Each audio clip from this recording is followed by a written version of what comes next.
It's great to talk about big brands, but we're also talking about people's individual lives, their individual actions that they take in their everyday small businesses, startups and careers when they realize there's something that deserves and needs innovation. Absolutely. And that's my belief about innovation, is that everybody is an innovator.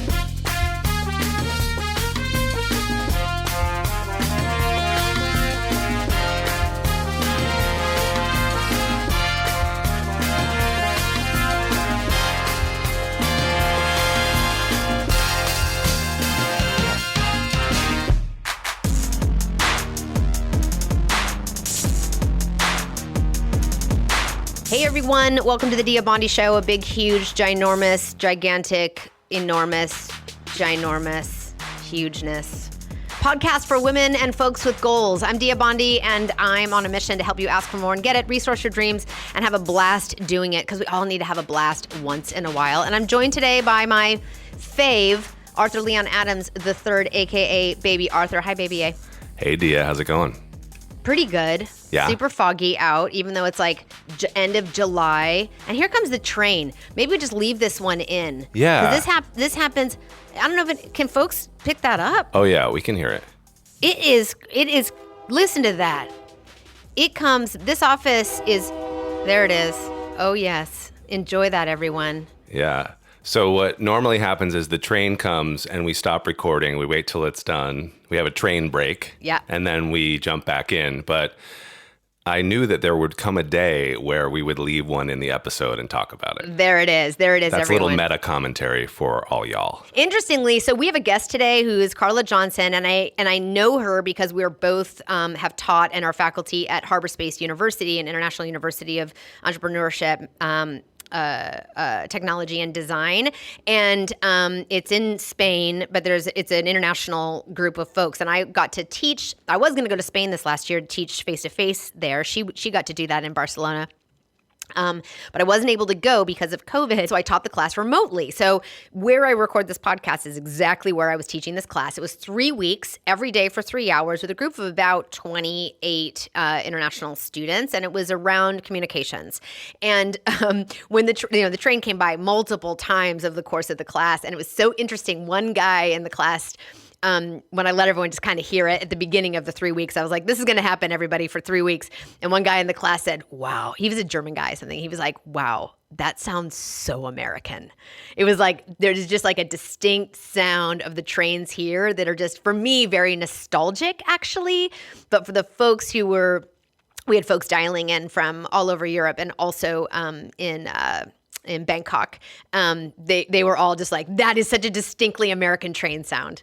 Interesting. Yeah. It's nostalgic for me too, because I grew up very rural, and across the road from my house was a farm field that was alternately used for grazing cattle or growing corn to feed the cattle.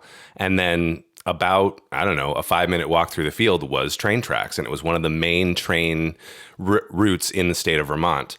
And so we used to go over there all the time, put pennies on the tracks, walk along the tracks, watch the passenger and cargo trains go by. So you put super pennies on the nostalgic track for me. You say you put pennies on the track to flatten them? Yeah. Oh, yeah. Totally. So I don't mind the train here, although we do have to pause talking sometimes to let it go by. And today, this is our gift to you.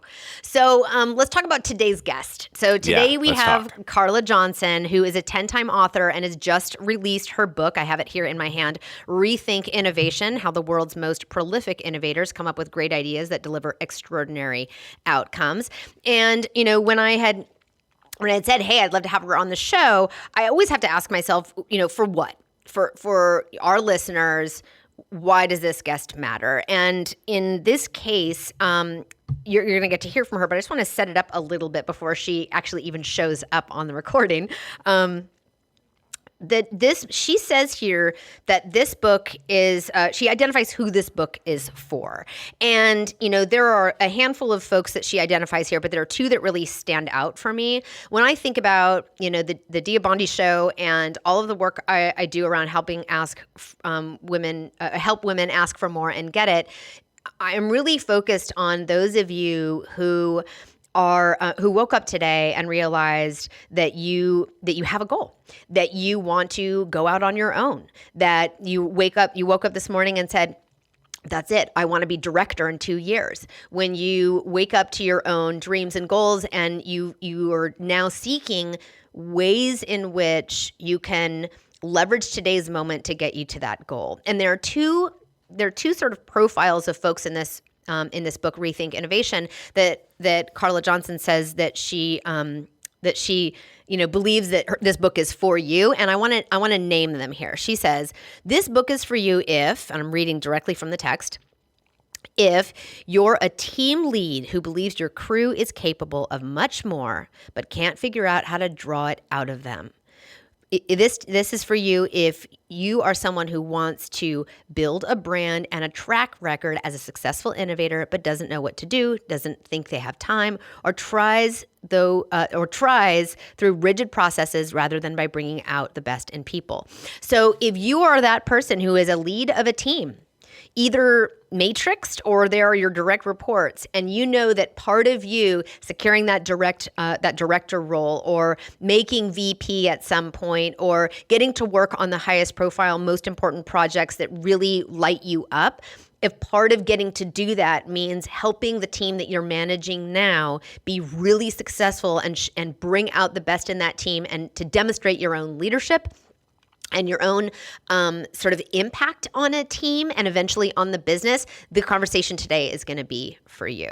The second profile that she says that this book is designed for is this one that I think really speaks to our audience, which is this book and this conversation we're about to have with her is for you if you've ever heard that little voice inside you that says you have a great idea, the one that pops into your head and screams for your attention before reason convinces you it's ridiculous and you look stupid if you say it out loud.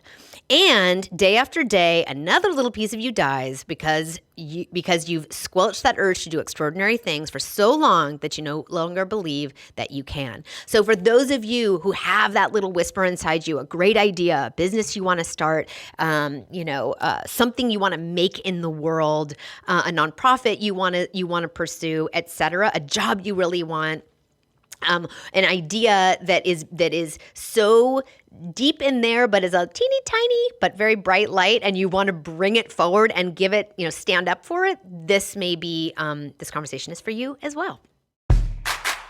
So if you are a big fan of the podcast, there's a lot of ways that you can help us out. You can rate, subscribe, and review on your favorite podcast app.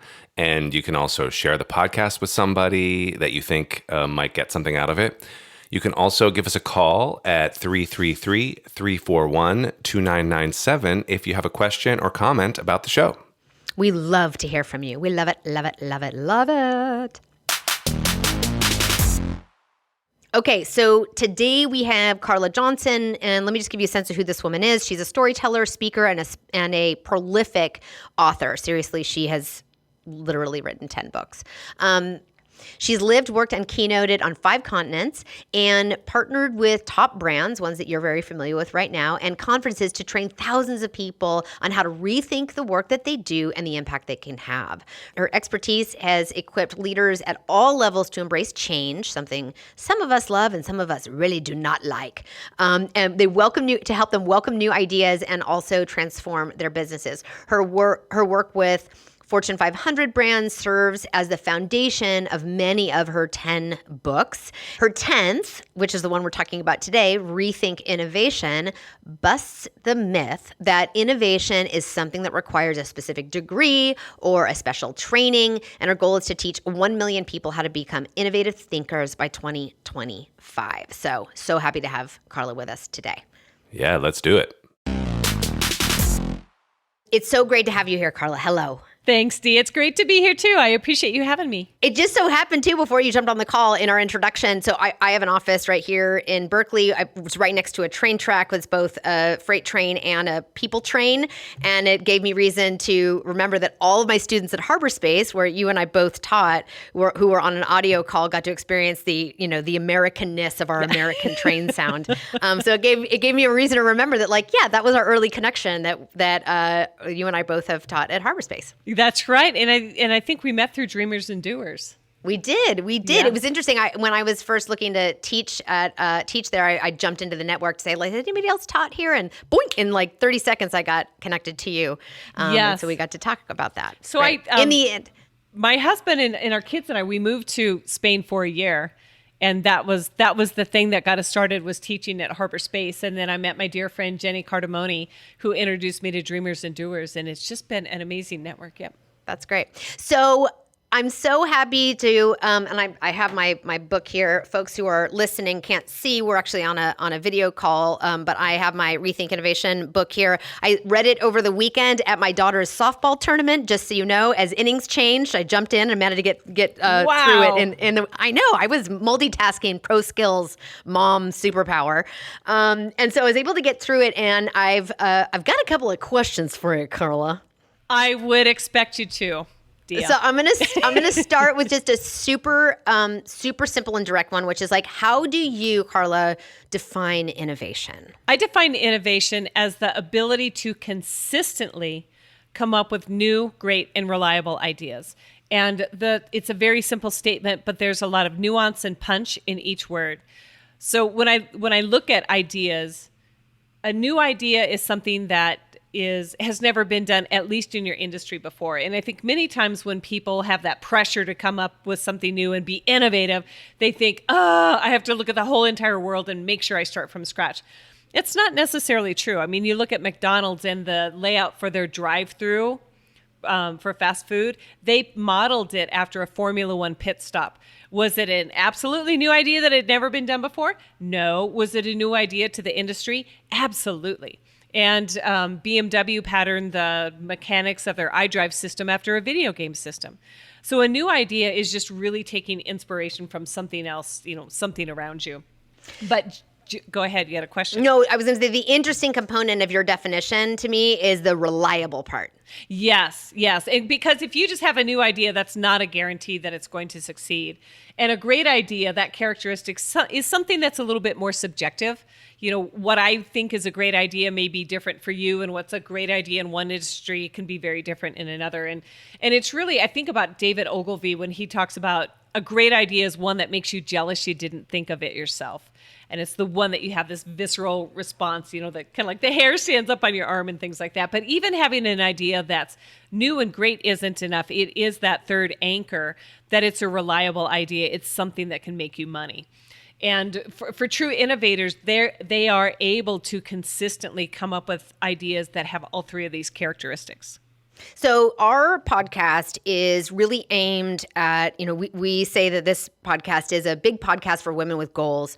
And, the folks that we really want to be speaking to, and I set this up before you dialed in, are folks who woke up this morning and realized that they have a particular goal in mind. And the two that I named in before you dialed in are, I woke up this morning and I realized I want to be director someday.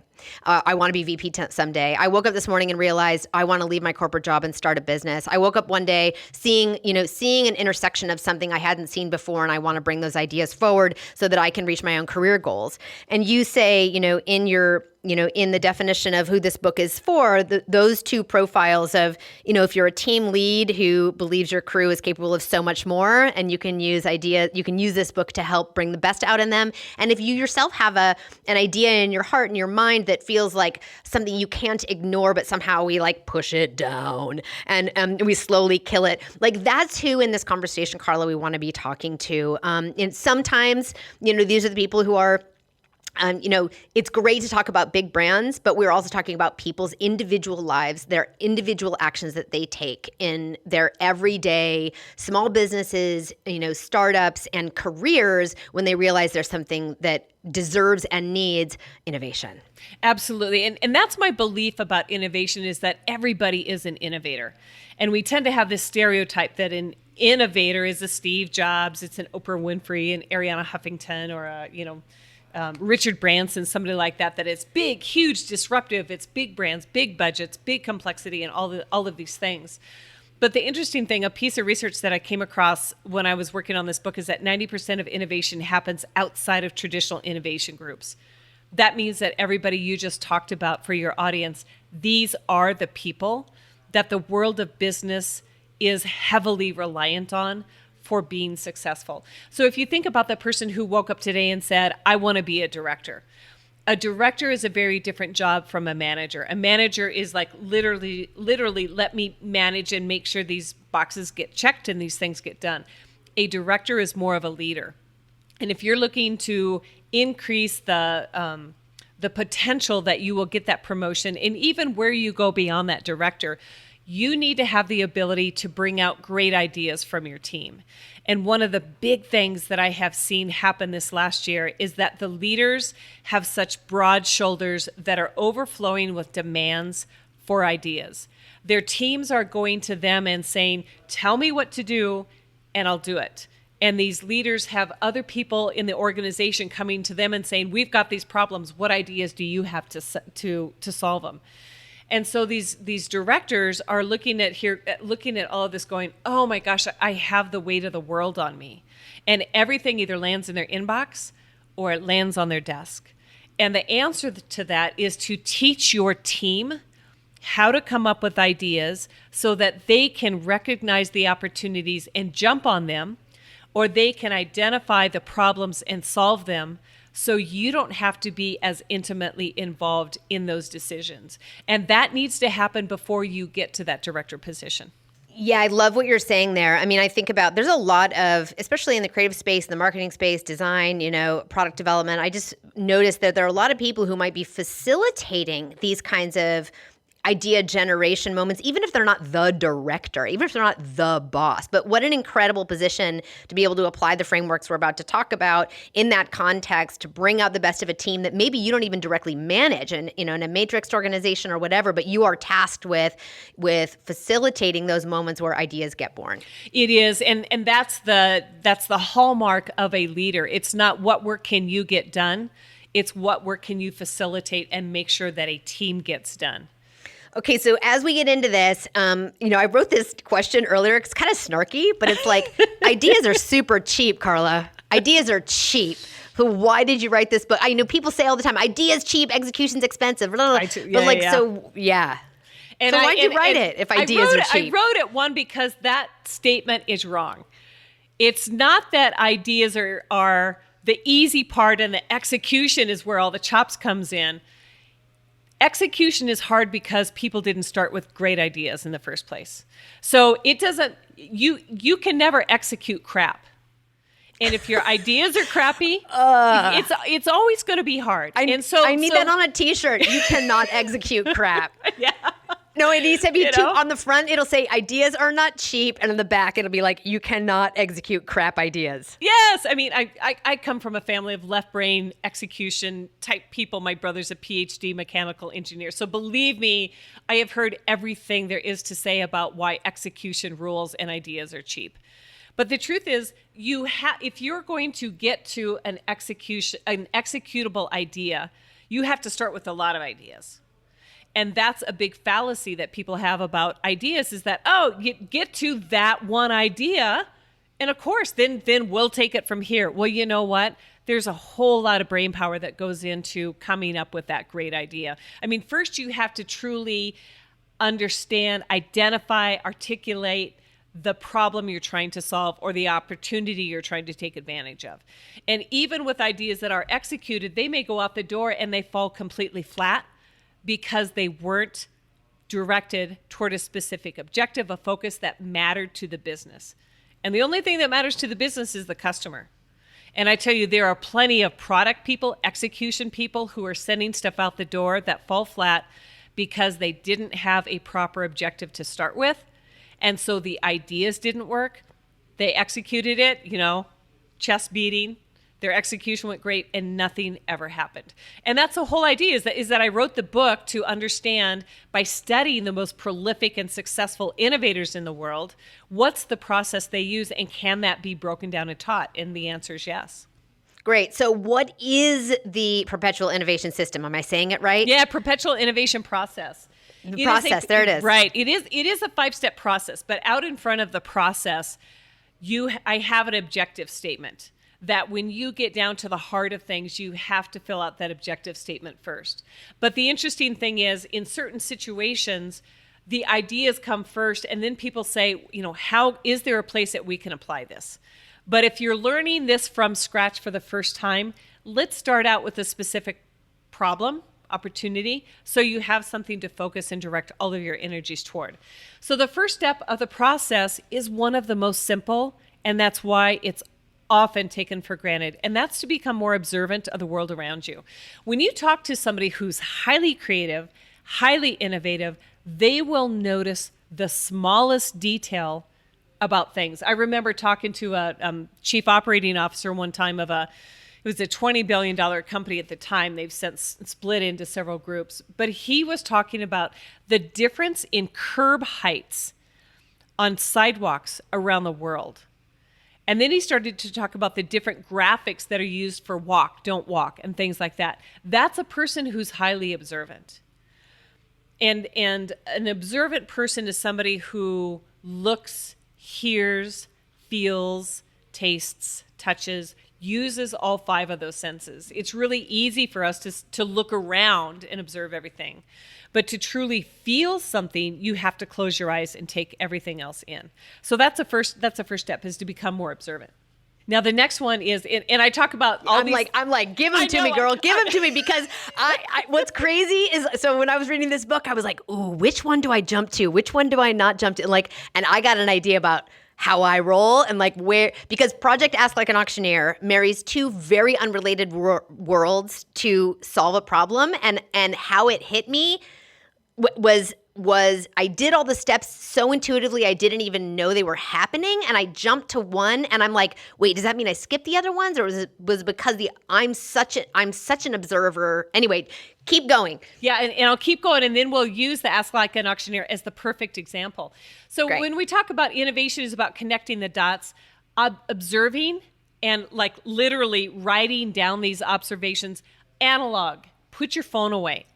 On a notebook, on a piece of paper with an old-fashioned pencil, a pen, whatever it is. You have to go analog, because it has a different effect to your brain from a neuroscience perspective, which I won't get into that because I know we don't have 4 hours. And so your observations are your dots. Now the second step is to distill all of these observations into patterns. And this, again, is how you start to connect the dots. But it's also something that your brain does very naturally. If you think back to the beginning of humankind, a man or woman was on the savannah. They're observing things around them. They observe, are the birds sitting still in the tree? Is the grass very calm? What does the sun look like? Are there clouds? Things like that. They look for patterns. Then if a pattern changes, if the birds all of a sudden fly off together, if the wind blows, that's a different pattern of something that says it's not safe. So these things are hardwired into our brain, but they've been pushed down into us because we're so caught up in the technology and being on our phone all of the time. So once you start to observe, then look for those patterns. And there's no rhyme or reason into how you come up with the patterns. It can be something simple like people, signs, tall things. I had in one exercise, a distill pattern was icky things. And it was I'd been at a coffee shop, and it was a poopy diaper. It was the burnt smell of coffee. It was all the, crumbs and stuff on a table because it wasn't cleaned. There's no rhyme or reason. Then the third step is actually where the magic happens, and it's relate. And it's understanding how you start to take the theory of what you observe in the world and make it practical in the real world. This is also the one that people skip over, and they want to just hop to the 4th step, which is generate the ideas. But the relate step, understanding how do things like community, people, icky things relate to the work that you do. I love that. That's my favorite one. That's my favorite step. And it's not easy to do. And when I go through this exercise and workshops, and when I do this with companies, I tell people up front, you're going to struggle. Unless you're a Diabandi and it all just happens magically because you've done it your whole life and didn't realize it, it's going to be frustrating. But once you get it, you will always get it. And then you take, how does this relate into my brand? How do I start to build more community into whatever I'm doing? And then when we get to the generate ideas, we bring the objectives back in. So you're generating ideas based on specific objectives you're wanting to achieve and based on constraints that you know that you have. Because let's be honest, if there were never any constraints, we'd all be on that rocket going into outer space right now. But we all have constraints that we have to live in. And then the fifth step is pitch. Because I love it that you, let me just jump in here and say, I love it that you included pitch in this, because this is where your ideas can't just die on a whiteboard. They have to actually make their way through engaging with the decision makers and the people that can then, unblock, or get into movement with it. So I just love that you added this and you gave some instruction on how to put together a powerful pitch. Great. I do. I get very detailed in how to do that successfully, and also how to ask for and give feedback. And, just like you can't execute crap, a bad pitch kills the best of ideas. Yeah, and great. and a bad pitch can kill something that has so much potential. And a pitch doesn't have to be complicated. What I have people do is literally start at the beginning about what's the problem they were trying to solve. What inspired them? What were the patterns? What did they distill? How does that relate to the brand? How did that inspire this idea that they generated? And now they're here pitching it. And this ability to pitch a great idea, when you're involved in the creation of it and it's something personal that you experience, there's so much passion that comes out of it. And I've had C-suite people tell me, I had somebody come to me with an idea and I'm like, I'm not all that jazzed about it. Sounds like a lot of work, but they were so passionate about it that I said, yeah, go ahead and pursue it. And it turned out bigger and more amazing and impactful than they ever could have imagined. And a lot of it is that passion that comes from the pitch because they're so involved in it. I love it. I love all of this. So I want to talk about the relate piece of the five steps, because when Ask Like an Auctioneer hit me as an idea, it was like I had this thing where, like, the guys in the back room, I call them, which is like my unconscious working on stuff a lot, which is taking into account, I think, a lot of the observe and the connecting, observe and the pattern matching or the pattern seeking that I find. I think I sometimes jump straight to the relate part because I default my own, I always default to like how things connect. That is a very, I just see things in the world of like, it's innate that like I see how things connect. I could take this chapstick, everyone, I'm holding up a chapstick, and this glass of water and find a way to tell the story about how they're related. So, and that's also, a learned, because as a leadership communications coach for so many years, I have had to help folks. I have been listening for relationships in content and storytelling across, forever. I can't tell you how many industries, forever, across thousands of stories in so many different industries, because I'm agnostic to my work in communications is agnostic to subject matter. I don't care if we're talking about technology, or we're talking about pharmaceuticals, or we're talking about we're talking about CPG, we're talking like that. I don't care. So, the relate piece is the one I want to really jump to. And so I have to have a little bit of discipline because the observe and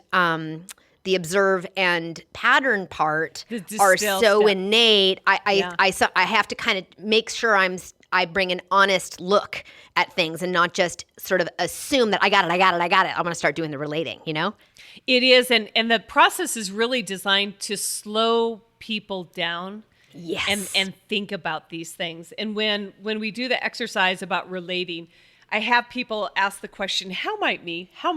It's my favorite. I loved this in your book, and I've known about that technique of how might we, and it does make things, the possibilities open. So, I find in my work that adults just don't want to be wrong. Exactly. And it stops us from exploration. Mm-hmm. That's a great point. And I think even that rephrasing the questions that are typically asked of how can we and how should we, it's very different when you ask it in the version of how might we, because how can we, subconsciously people are saying, I don't know if we can. It sounds really hard. I've got a lot of stuff on my plate. I don't think we can. And then they start to kill the ideas before they ever get very far. How should we is very similar in that I don't know that we should. Are we going to get in trouble? How do I know it's right? How do I know it's right? Maybe we shouldn't do this. Let's just not, because we know there's no risk in not doing anything.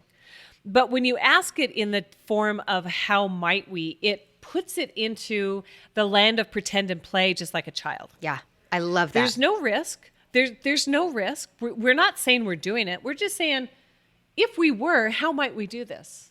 Yes, what might that look like? Exactly.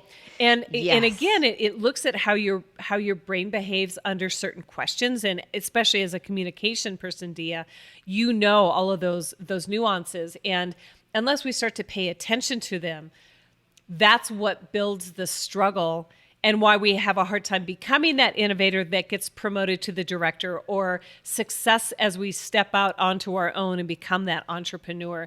And I think especially as an entrepreneur, you have got to be incredibly nimble at connecting the dots with unrelated things and consistently coming up with great ideas. I mean, it may be the only person you have to pitch them to is yourself, but it could be a Sure. bank, it could be a customer, it could be, who knows what. Your boss, yeah, it could Your be all the boss. things. I really, or your mentor even, to get feedback or whatever. The how might we is creates such a big, beautiful container.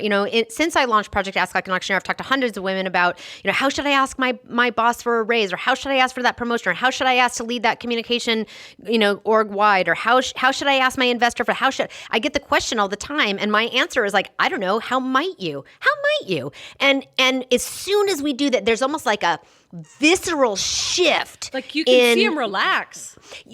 And how much more resourceful we are when we pose that question is just exponential compared to that should or can. It is. And when you start from that frame of reference into the idea generation step, you are in a completely different space, because what typically happens is that we say we need a new idea for a product name, for a campaign, for a company, or whatever it is. And we start with generate. And we say, let's get on a Zoom call. Let's get in a conference room. Give me all your ideas. There's no such thing as bad ideas. And all those ideas are crap. And then that's why when the execution people come in, they go, oh, this was the easy part. The hard part is that I now have to execute this. Well, that's because it wasn't a good idea. So, all right. So I actually want you to pitch. I want you to coach me a little bit on All a right. 30-second pitch using your pitch framework. But You bet. before we do, because So I want to get to that in a second. I'm super nervous, by the way. I thought of this last weekend when I was reading the book. I was like, I want her to coach me on the formula for the 30-second pitch for Project Ask Like an Auctioneer. Like, if I'm talking about it to somebody, how might I do that? And I think it might give the folks listening just I find that in my workshops when I do live coaching, I've heard lots of folks say that the most powerful part of that experience was watching somebody else get coached. So I'm going to lay myself on the line and say, Carla can fix my terrible pitch.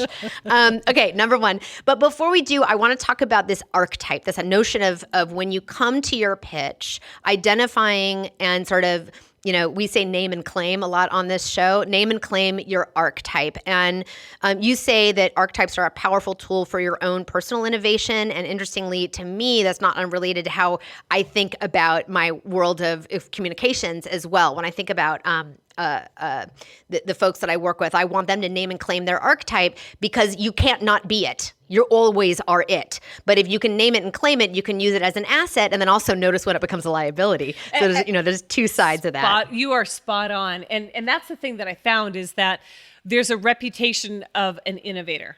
And oftentimes they're that edge pushing disruptor, and we love them, but only because they succeed. And I think they for every one that succeeds, there's a million that are still working. Right. And there are too many white knuckle moments. And then you have the strategist who's very methodical, and I don't know that their ideas are quite as inspiring, but they're going to get the job done. Right. Very sober.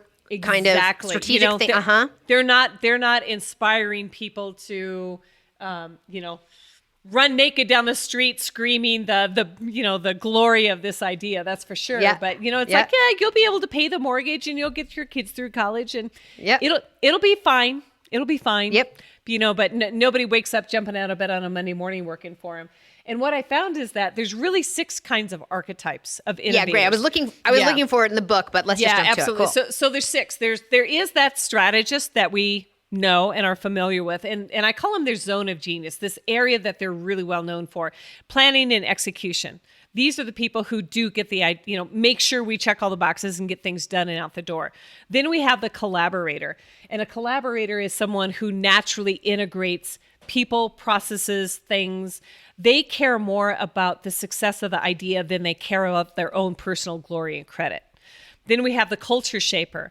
And it's interesting that as important as the ability to communicate your idea as an innovator is, storytelling isn't recognized as a non-negotiable in innovation. And that's what these culture shapers are. They're able to tell the story of the vision of the future and connect the dots through a narrative to where we are today or where we've come from. Then we have the psychologist, and their natural genius is empathy. They ask the types of questions that say, what's it like to be the consumer of this idea? What's the experience like for them? What do we need to know that we're not thinking about? And that's where you see ethnography and anthropology and some of those things come into traditional innovation teams. Then we have, who have I missed? The provocateur. I have to say, I'm a provocateur. Yeah, it doesn't surprise me, you are too. And the provocateurs are the ones who are always pushing the status quo. And you either are one or are in a meeting with one when you hear people say, enough. Like, we just need to get something done. Like, let's just get stuff done, because they are prolific idea generators. And then the last one is the orchestrator, and they're the ones who are these fearless leaders. And interestingly, they're the rarest of all 6 archetypes. Only 8% of the thousands of people who've taken the assessment are orchestrators, and they lead fearlessly. They are fine having those hard conversations early and often. They understand the stepping stones to maneuver all of the politics and bureaucracy within a company, and they just somehow, they're this magic linchpin that makes it all come together. And it's not about one is right and one is wrong. It's understanding, to your point. Name it and claim it. Exactly. And then understanding then, are you a provocateur and you're always in meetings with strategists and you butt heads constantly because their work feels boring and they say you can never get, you're always up in the clouds? It's understanding how each one works together and the value that each one brings. But what typically happens in organizations is that leaders or entrepreneurs or bosses get hung up on what's the job title and what's the role, and that's behavior-based. Yeah, well, I think of it actually as, what is your job and what is your role? What is your role in the organization? What is your role in the world? Because there's a pretty good chance, if I were actually employed somewhere, I would have a job and a role, which are not necessarily the same thing. But my role in the world is to be a provocateur, and I can't get away from that. Yes. So, that is something we bring with us, and the question is always, I love that you're pointing out, am I a provocateur and I'm always in a meeting with strategists, and how does that actually does that create some tension or friction that doesn't necessarily need to be there? I would imagine, tell me if I'm wrong, that in storytelling and pitching, we want to consider that we want to use maybe our own archetype as a platform and a strength and a way to inform how we might best pitch, and then also recognize the archetypes that we're talking to. Absolutely. I mean, Plato said that your archetype describes your ideal self. So you can't not be that person. And there's times when you're talking about an archetype in a situation when you're saying something and you talking it through and you say, let's go ask Dia because she's such a people person. They're talking about your archetype. Or this idea is flat. Let's figure out what we need to do to spark it up. Let's go ask Dia. That's your archetype, and you're being recognized for it, even if your job title doesn't acknowledge it at all. Because when you look at a job description, it's behavior-based. But an archetype is something you can't change. It's who you be. It's who you be. Exactly. So celebrate that. So in the pitch, you need to understand how you come to the pitch from this perspective. Sometimes you're pitching by yourself. Sometimes you're pitching by a team. You need to understand the dynamics of all of them, as well as those of the people who are the catchers of the idea, the people you're pitching to. So I want to speak to our audience right now and say, of the 6 archetypes that Carla just named, you can always go back and re-listen, or you can get her book, Rethink Innovation. Which of those 6 feels like the most resonant and true? And notice the one that you feel like is you may not be the one that you think you should be. Like I'm curious what for the first question, which one feels like is most resonant and true for you? And as you look over the next couple of weeks at the pitching that you might be doing for the ideas that are coming out of your own self or out of your team, how might you, through that lens of your archetype, how does that change how you might approach your pitch using the framework that Carla's about to share with me right now as she fixes my terrible pitch? Absolutely. And that's the thing, is that when you become more aware, back to observation, you may find yourself stepping into other archetypes because you understand that's what's needed to lift up a situation at a particular meeting or whatever. So you can, as long as you understand what's missing, you can fill this up. You don't need to have a team of all 6 archetypes. And if anybody wants to go take the assessment and find out what they are, the website is Carla with a C, Johnson.co, CO for Colorado, no M, /innovation archetype. Take it yourself, have your team take it, have colleagues, investors, whoever take it. Arthur, you and I should take it. It would be interesting. Yeah, I was thinking about that. I mean, because I'm assuming I'm a provocateur, but maybe I'm not. Yes. I'm super I curious. think you probably are. Yeah, I think I kind of know what I am too, but I would be interested to take it. What's your suspicion? I actually think that I might be an orchestrator. When she was talking about it, I was like, maybe that's Arthur. I mean, I don't know. Anyway, we could talk about archetypes forever and ever, and I want to keep going on this because this is so fun. Let's keep this going. is super we fun. We can talk about it in the wrap-up. I know. I can't wait. Okay. So are you really willing to give me a little bit of coaching on my pitch? am. I have no notes in front of me. I'm just going to I'm going to ask you for your objective statement up front. I don't know that. What are you trying to? So okay. So the objective statement is 3 parts. The first one is we need new ideas too. What is it that you're trying to accomplish? And then the second part is so we can. What do you want the outcome to be?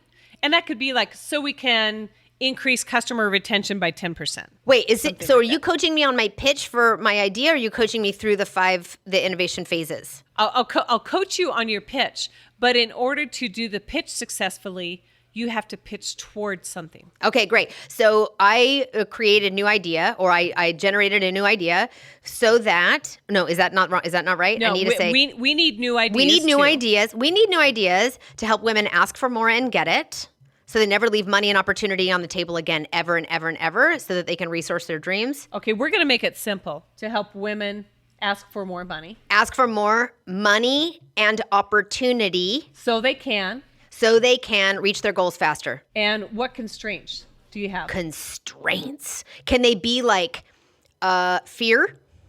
Can they be something like that? Or does it have to be more concrete?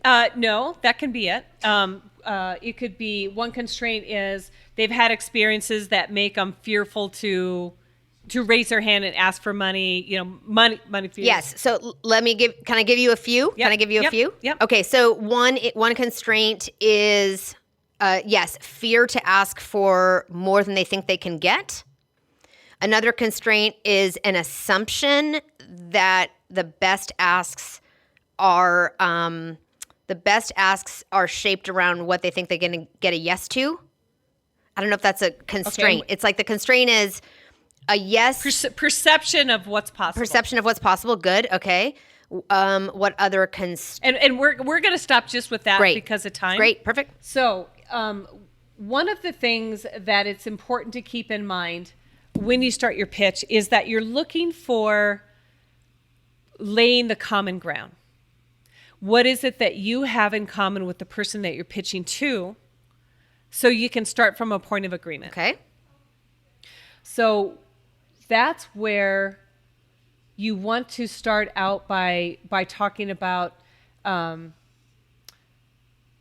of the things that we need to do as women is understand how to ask for more money and opportunity. Yes.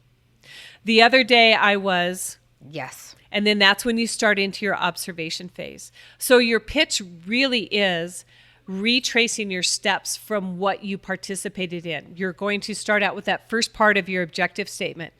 Then you're going to go through what you observed, what you distilled, how that related into your work that led to the idea you generated. Okay, so I would start by we need new ideas to help women ask for more and get it so they can reach their goals faster.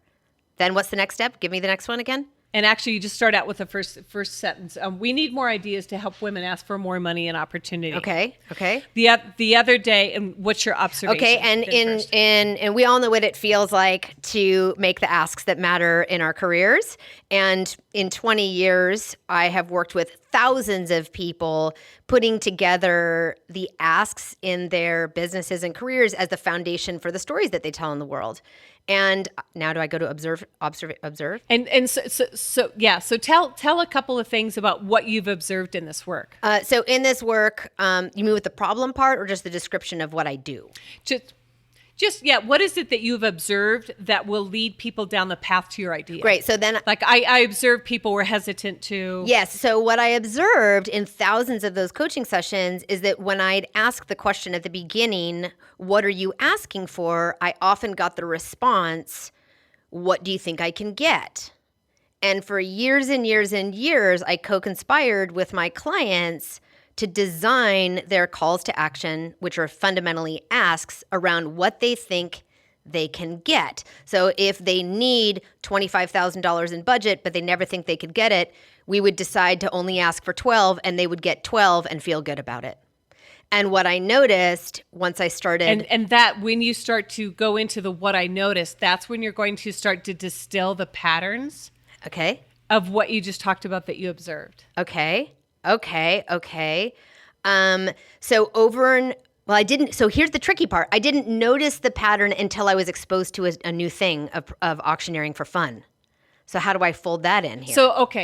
So then probably what you did right there is set up the problem. I did. Bigger. Yes. Yeah. And that's fine. So you can say, an interesting thing was, how did you, and this is aside, how did you start to get into auctioneering? Right. Like how did you? So a few years, so now we'll get into like kind of showing the observe, but also starting to connect the dots, no? Yes. Yep. Okay. So a few years ago, I went to auctioneering school and learned how to do fundraising auctioneering for fun, and now it's my impact hobby.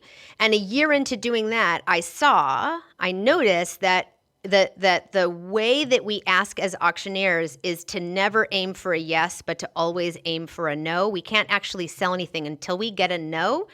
And when we do, we know we've maximized the opportunity of that ask. And so that is the exact opposite of how we ask in business. And so I asked myself, if the women that I work with in the world of work and business could use – sorry, you're looking at me. So did I lose it? No, I'm looking at you because I'm looking at you because you have naturally gone from observe, distill, and right into relate because you do this so naturally. So when you started to talk about, I saw that you can't sell anything until you get to a no. Yeah. That's an observation. Now, what is it that you distilled from that pattern? Is that people never go for the no. People stop before they get there? Yes. So what I leave money on the table? Yes. So what I saw over there in the world of auctioneering was that the way that we ask in business always leaves money and opportunity on the table. Because and you're jumping right to relate. So don't connect do that the yet. dots. Don't connect the dots to relate yet. Okay. You have to clarify the patterns that you observe. Okay. So the pattern. So I finished the patterns on the how we ask in business is like that. So I noticed when I was auctioneering, I'm over here in auctioneering now.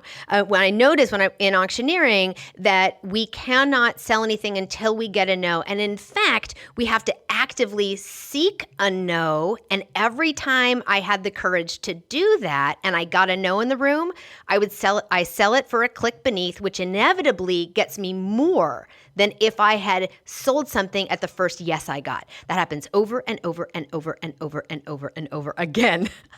And I got to practice it in a million different contexts. I mean, that's the laws of auctioneering, but even when we do a direct pledge, it plays out as well. I'm going to ask the room for a $1,000 contribution, and I'm not going to not going to move to the lower level until I have nobody raising their hand in the air, which means I have maximized the opportunity of that ask at that level in that room. Now's the time to go the click down below.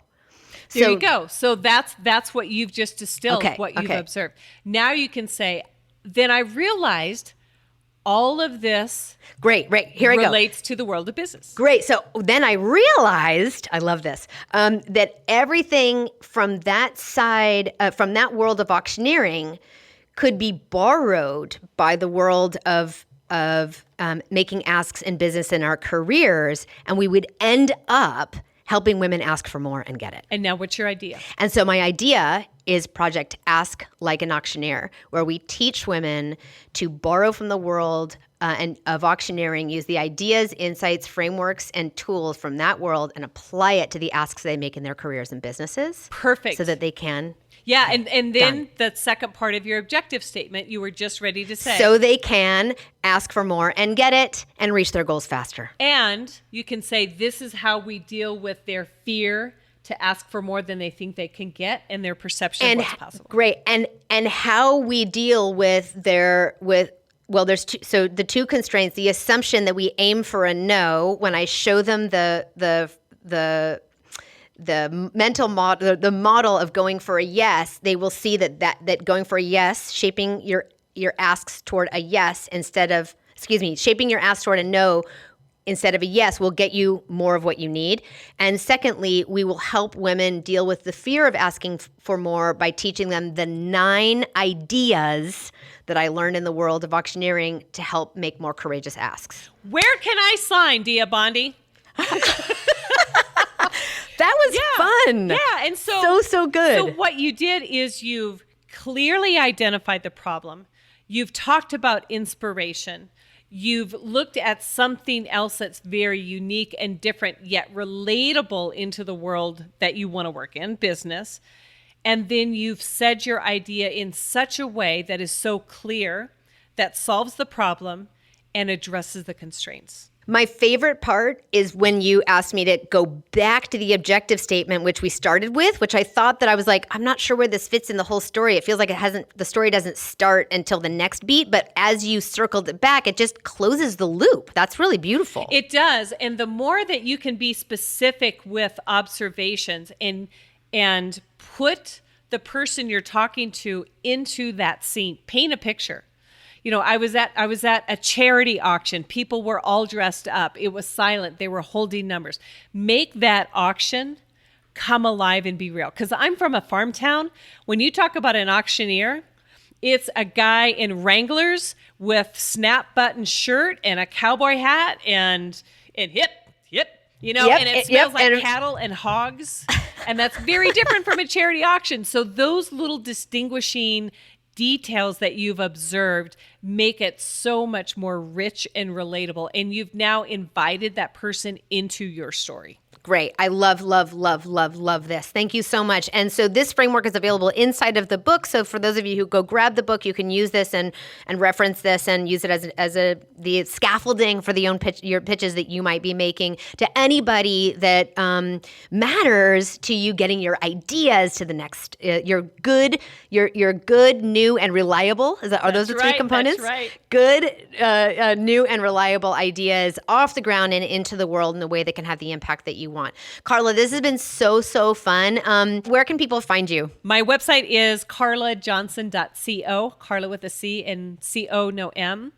And if you go to carlajohnson.co/rethink book, there's lots of great fun things that you can download, free bonuses if you bought the book. Put your order number in there, and lots of great things that, and tools that you can use to make this easier and a reality. I always love it if people hear that I've been on a podcast. Connect with me on LinkedIn and let me know that you heard me talking to Dia and Arthur. And I'm on Twitter at Carla Johnson and Instagram, carlajohnson.co. And you also have a live stream show you do. Is that true? I do. It's called Connect the Dots. And that is either Tuesday, Wednesday, or Thursday on LinkedIn and YouTube. So you can go to my YouTube channel and watch past episodes with people like Dheeraj Mukherjee. He's one of the founders of Shazam. I had Sue Dyer last week. She's an expert in trust. And I know that you and I are going to be talking here in a few weeks as well. I'm really excited about that. But it's about connecting the dots in the world between what inspires you and what you end up executing. Carla, you're a badass. You make me feel like it. Although now I have this as a provocateur and always having ideas, I'm dying to go sign up for auctioneer school now. I love it. I know it's such a weird thing to do. We'll talk more about it on your show. Thanks so much for coming and being with us today. Thank you. It was a privilege to be here. Thank you, Arthur. Thank you, Dia.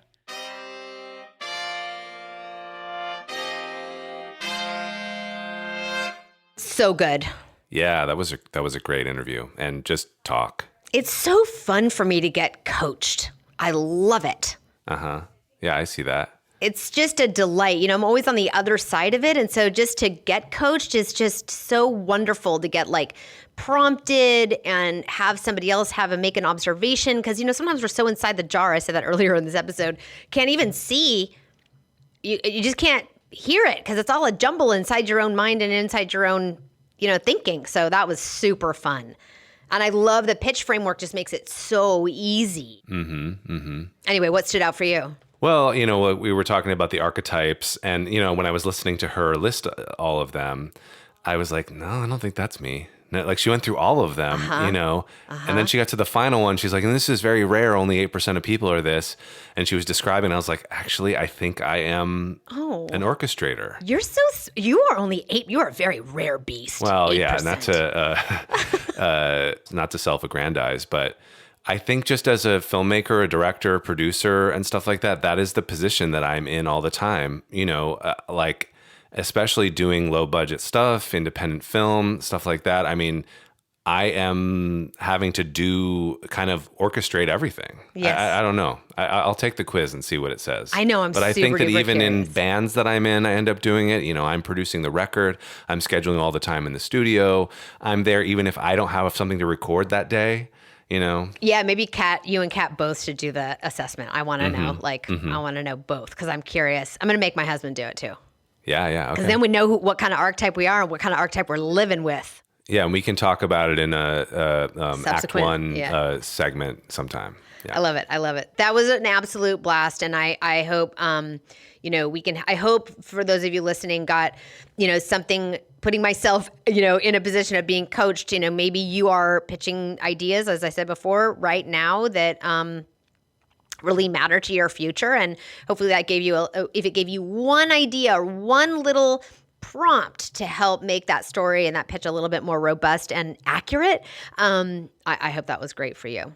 Arthur, it was really nice to see you today. I always love doing this with you. Yeah, it's always great. All right, everybody, really quick, you can go to diabondi.com and see what we're up to. I know I talked about Project Ask Like an Auctioneer today, so you can go to diabondi.com and see what we're up to. You can also go to asklikeanauctioneer.com and you'll see the project there. That was sort of a baby website that we launched when I originally came up with this idea. And everything right now, it's end of July. Everything is going to get reinvented and relaunched in the next couple of weeks. But for now, and whenever you are finding this podcast, you can go to diabondi.com or asklikeanauctioneer.com to find more about that project. It does include a keynote and a workshop, Your Most Powerful Ask Live. If you work in an organization or you are part of an association that brings learning and development content to the audiences that matter to you in your organization or in that association, you can reach out to us at hello@diabondi.com to inquire about bringing the workshop to that community or to that workplace that you care about right now. We can do that IRL and as well as a super interactive, live switched, multi-camera, picture-in-picture, super produced workshop experience. So if you are working with distributed teams or distributed and audiences in your association, we can make a kick-ass experience for you as well. All about those kick-ass experiences. Come on now. All right, everybody. All right. Good to see you. See you later, everyone. Bye. Bye.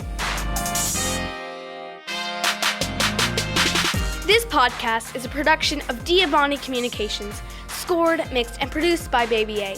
You can like, share, rate, and subscribe at Apple Podcasts, Google Podcasts, Spotify, or wherever you get your favorite podcasts.